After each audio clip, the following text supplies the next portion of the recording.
In 1999, Kosovo Albanians put over 300 hostages in trucks and transported them across the border to northern Albania, where their organs were taken out and sold. This is just one of the shocking revelations to come out in the new book by Carla Del Ponte, former chief prosecutor at the International Criminal Tribunal for the former Yugoslavia.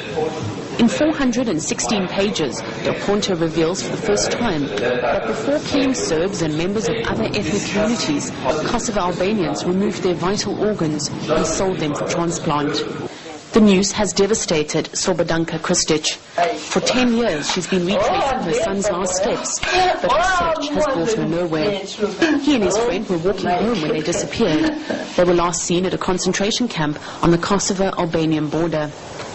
After I heard what she said in her book, I felt in 1 second I was about to have a heart attack.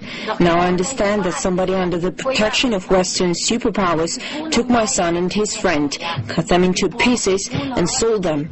Until today I didn't want to believe this is what happened, but after this book I need to think how I'm going to survive the rest of my life. According to Del Ponte, the kidnapped Serbs were given a medical test. Those who passed were treated well, fed and looked after until they were brought under the surgeon's knife. From several concentration camps in Kosovo, they were then transferred to cities in the north of Albania. Their body parts were later flown to Europe. General Mamir Stojanovic was head of the intelligence service of the Serbian army during the war.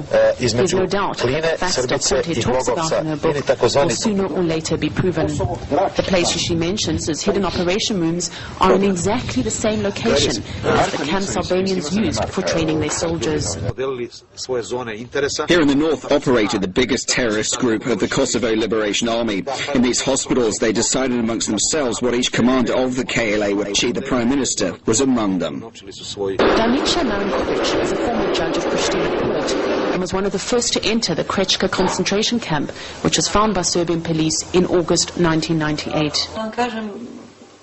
What I saw was the biggest nightmare. No human mind can understand what I saw there. From the distance before we came closer, we heard screams and saw smoke coming out of the building. There are more than 2,000 names on a list of missing Serb family members. Simas Spasic is the leader of this organization. He shows us the pictures of body parts he filmed in 2003. Right after the war, when we understood that too many people had disappeared, I went to the KFOR commanders and asked them where were the people, and they just shrugged their shoulders.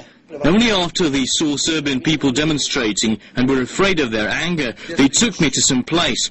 I cannot explain what I saw there. It was a small mountain of pieces of bodies, and the first thing I saw was a baby who had been taken from his mother's stomach lying there. It was impossible to see. It was a massive grave they dug before. Today, no, in this massive grave were 26 bodies. Also, there was my brother Miloš. Families who once had a small glimmer of hope of finding their loved ones are now planning to sue Del Ponte.